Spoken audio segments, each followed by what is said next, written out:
पहलगाम आतंकवादी हमले की जांच से पाकिस्तान के साथ आतंकवादियों के संपर्क उजागर हुए हैं। ऑपरेशन सिंदूर 22 अप्रैल को पहलगाम में हुए विभत्स आतंकवादी हमले के शिकार मासूम नागरिकों व उनके परिवारों को न्याय देने के लिए लॉन्च किया गया था। A niche technology weapons with careful selection of warheads was ensured so that there will be no collateral damage. The point of impact in each of the target was a specific building or a group of buildings. All the targets were neutralized with clinical efficiency, and the results reiterate the professionalism of the Indian Armed Forces in the planning and execution of their operations. नमस्कार। इस briefing में शामिल होने के लिए आप सभी का धन्यवाद। जैसा कि आप सभी जानते हैं, 22 अप्रैल 2025 को लश्कर तैयबा से संबंधित पाकिस्तानी और पाकिस्तान प्रशिक्षित आतंकवादियों ने भारत में जम्मू और कश्मीर के पहलगाम में भारतीय पर्यटकों पर बर्बरतापूर्ण हमला किया। 25 भारतीयों और एक नेपाली नागरिक को कायरतापूर्ण मौत के घाट उतार दिया गया। मुंबई के 26 नवंबर 2008 के हमलों के बाद यह भारत में हुई किसी आतंकवादी हमले में मारे गए आम नागरिकों की संख्या की दृष्टि से सबसे गंभीर घटना है।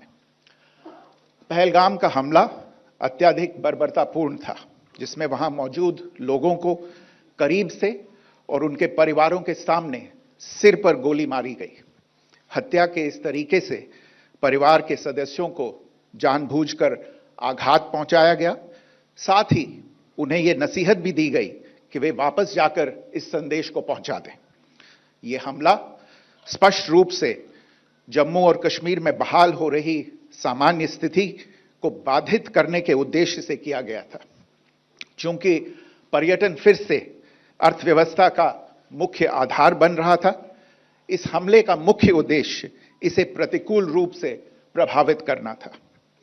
पिछले वर्ष आप सभी जानते हैं, 2.25 करोड़ से अधिक पर्यटक कश्मीर आए थे।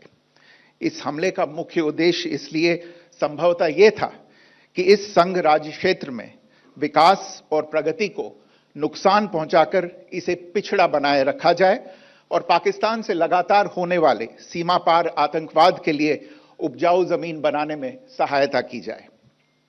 हमले का यह तरीका जम्मू और कश्मीर और शेष राष्ट्र दोनों में सांप्रदायिक दंगे भड़काने के उद्देश्य से भी प्रेरित था। इसका श्रेय सरकार और भारत के सभी नागरिकों को दिया जाना चाहिए कि इन प्रयासों को विफल कर दिया गया। एक समूह ने खुद को रेजिस्टेंस फ्रंट TRF कहते हुए इस हमले की जिम्मेदारी ली है। यह समूह संयुक्त राष्ट्र द्वारा प्रतिबंधित पाकिस्तानी आतंकवादी समूह लश्कर तैयबा से जुड़ा हुआ है। यह उल्लेखनीय है कि भारत ने मई और नवंबर 2024 में संयुक्त राष्ट्र की 1267 कमेटी की सैंक्शंस मॉनिटरिंग टीम को अर्धवार्षिक रिपोर्ट प्रस्तुत की थी, जिसमें TRF के बारे में साफ इनपुट दिए गए थे। इससे पाकिस्तान स्थित आतंकवादी समूहों के लिए कवर के रूप में TRF की भूमिका सामने आई थी। इससे पहले भी दिसंबर 2023 में भारत ने इस टीम को लश्कर तैयबा और जैश ए मोहम्मद के बारे में सूचित किया था, जो TRF जैसे छोटे आतंकवादी समूहों के माध्यम से अपनी गतिविधियों को संचालित कर रहे हैं। इस संबंध में 25 अप्रैल को UN सिक्योरिटी काउंसिल प्रेस वक्तव्य में TRF के संदर्भ को हटाने के लिए पाकिस्तान के दबाव पर भी ध्यान दिया जाना चाहिए। पहलगाम आतंकवादी हमले की जांच से पाकिस्तान के साथ आतंकवादियों के संपर्क उजागर हुए हैं।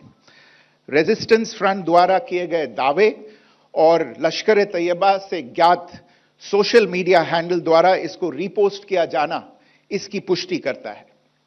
चश्मदीद गवाहों और विभिन्न जांच एजेंसियों को उपलब्ध अन्य सूचनाओं के आधार पर हमलावरों की पहचान भी हुई है।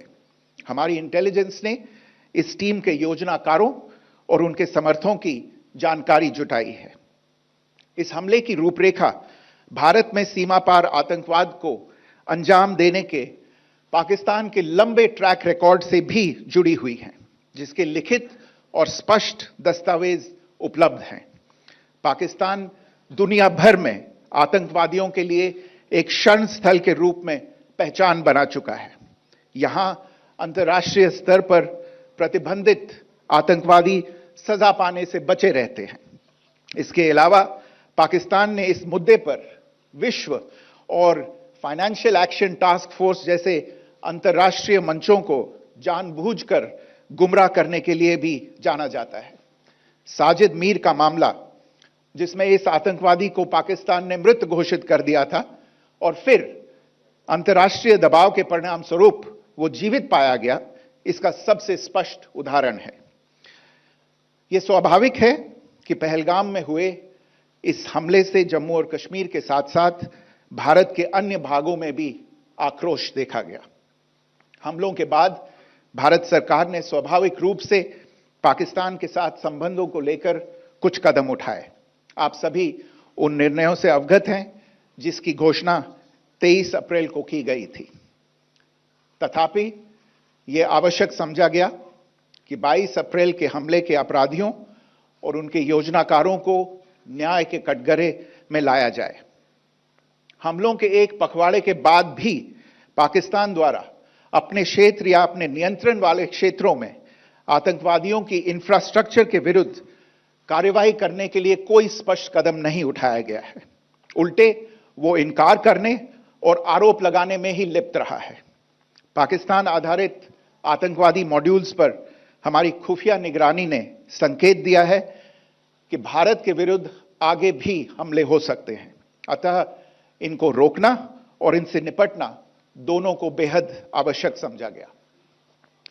आज सुबह, जैसा कि आपको ज्ञात होगा, भारत ने इस तरह के सीमा पार हमलों का जवाब देने और उन्हें रोकने तथा उनका प्रतिरोध करने के अपने अधिकार का प्रयोग किया है। यह कार्यवाही नपीतुली, नॉन एस्केलेटरी, आनुपातिक और जिम्मेदारीपूर्ण है। यह आतंकवाद की इंफ्रास्ट्रक्चर को समाप्त करने और भारत में भेजे जाने वाले संभावित आतंकवादियों को अक्षम बनाने पर केंद्रित है। आपको यह भी स्मरण होगा कि 25 अप्रैल 2025 को संयुक्त राष्ट्र सुरक्षा परिषद ने पहलगाम आतंकवादी हमले पर एक प्रेस वक्तव्य जारी किया था, जिसमें आतंकवाद के इस निंदनीय कार्य के अपराधियों, आयोजकों, फाइनेंसरों और प्रायोजकों को जवाबदेह ठहराने और उन्हें न्याय के दायरे में लाने की आवश्यकता पर जोर दिया गया था। भारत की आज की इस कार्यवाही को इसी संदर्भ में देखा जाना चाहिए। Joining me for this briefing on our actions earlier this morning are Colonel Sophia Qureshi and Wing Commander Vyomika Singh. I will request them to share some details regarding Operation Sindoor with all of you. सुप्रभात देवियों और सज्जनों, मैं colonel Sophia Qureshi और मेरे साथ wing commander Vyomika Singh आज आपको 6 से 7 मई 2025 की रात 1:05 से 1:30 बजे के बीच भारतीय सशस्त्र बलों द्वारा अंजाम दिए गए ऑपरेशन सिंदूर के बारे में जानकारी देंगे। ऑपरेशन सिंदूर 22 अप्रैल को पहलगाम में हुए विभत्स आतंकवादी हमले के शिकार मासूम नागरिकों व उनके परिवारों को न्याय देने के लिए लॉन्च किया गया था। इस कार्रवाई में 9 टेररिस्ट कैंप्स को टारगेट किया गया और पूरी तरह से इसे बर्बाद किया गया। पाकिस्तान में पिछले 3 दशकों से टेरर इंफ्रास्ट्रक्चर का निर्माण हो रहा है। इसमें recruitment, indoctrination centres, training areas व लॉन्च पैड शामिल थे, जो पाकिस्तान और पाक अधिकृत जम्मू कश्मीर POJK दोनों में फैले हैं। Operation Sindoor was launched by Indian Armed Forces to deliver justice to the victims of Pahalgam terror attack and their families. 9 terrorist camps were targeted and successfully destroyed. Over the last 3 decades, Pakistan has systematically built terror infrastructure. It is a complex web of recruitment and indoctrination centers, training areas for initial and refresher courses, and launch pads for handlers. These camps are located both in Pakistan as well as Pakistan-occupied Jammu and Kashmir areas. Some of the well-known training camps are located, as you can see on the screen. They are distributed from Savai Nala in the north, counting to approximately 21, ending at Bhagalpur to the south.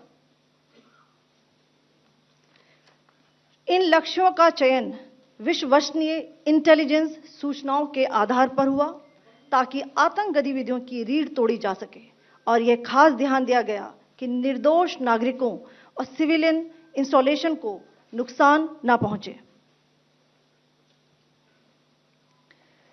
The selection of these targets for Operation Sindoor was based on credible intelligence inputs and role of these facilities in perpetrating the terror activities.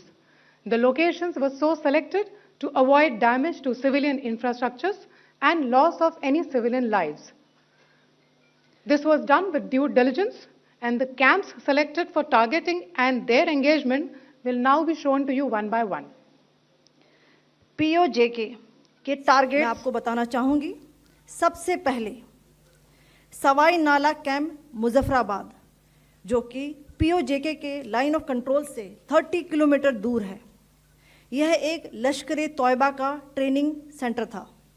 20 अक्टूबर 2024 सोनमर्ग, 24 अक्टूबर 24 गुलमर्ग, 22 अप्रैल 2025 पहलगाम.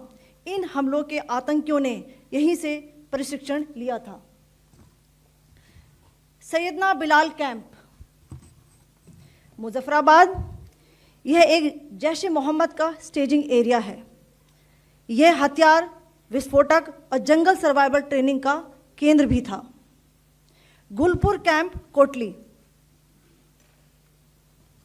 यह LOC से 30 kilometre दूर था. लश्कर तौयबा का base था जो रजौरी, पुंछ में सक्रिय था.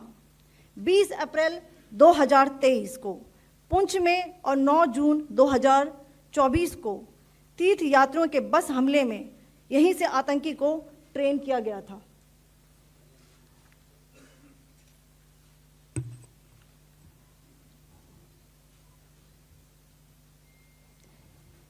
बरनाला कैंप बिंबर, ये LOC से 9 किलोमीटर दूर है. यहाँ पर हथियार, हैंडलिंग, IED व जंगल सर्वाइवल का प्रशिक्षण केंद्र था. अब्बास कैंप कोटली,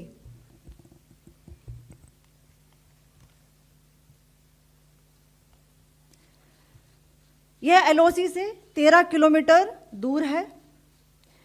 लश्कर तौयबा का फिदाइन यहाँ तैयार होता था. इसकी कैपेसिटी 15 टेररिस्ट को ट्रेन करने की थी.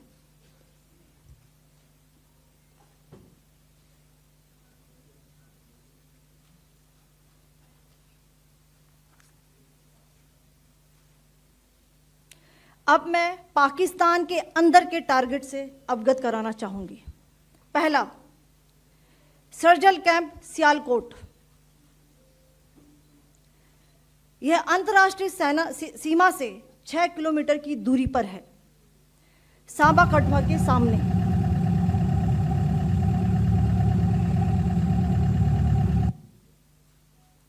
मार्च 2025 में जम्मू एंड कश्मीर पुलिस के 4 जवानों को की जो हत्या की गई थी, उन आतंकवादियों को इसी जगह पर ट्रेन किया गया था.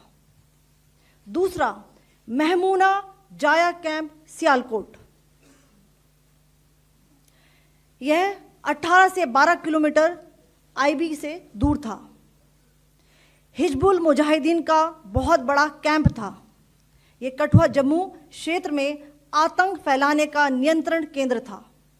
पठानकोट एयरफोर्स बेस पर किया गया हमला भी इसी कैंप से प्लान और डायरेक्ट किया गया था. मरकज ताइबा मुरीद के, यह IB से 18 से 25 किलोमीटर दूरी पर है. 2008 के मुंबई हमले के आतंकी भी यहीं से प्रशिक्षित हुए थे.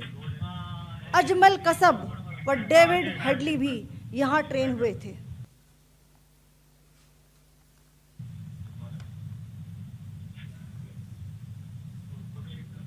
आगे दूसरा आया।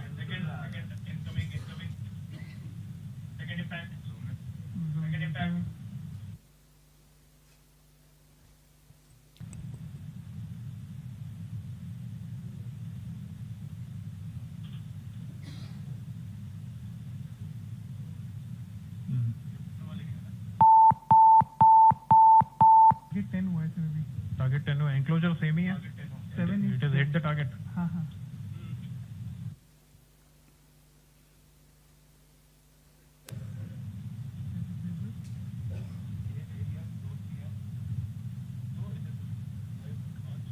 आ गया sir impact.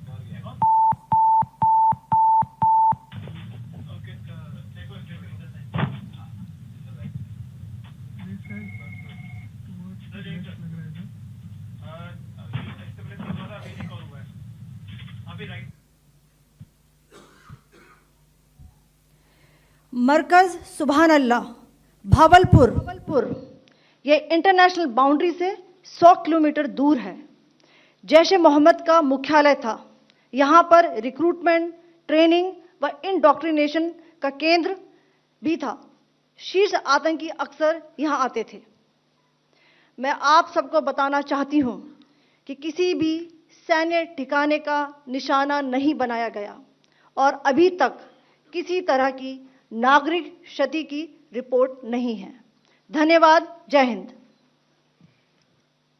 The strike on the terror camps were undertaken through precision capability, as shown to you.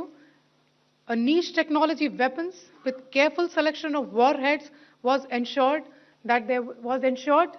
so that there will be no collateral damage. The point of impact in each of the target was a specific building or a group of buildings. All the targets were neutralized with clinical efficiency, and the results reiterate the professionalism of the Indian Armed Forces in the planning and execution of their operations. No military establishments were targeted. India has demonstrated considerable restraint in its response. However, it must be said that the Indian Armed Forces are fully prepared to respond to Pakistani misadventures, if any, that will escalate this situation. Jai Hind, and thank you very much.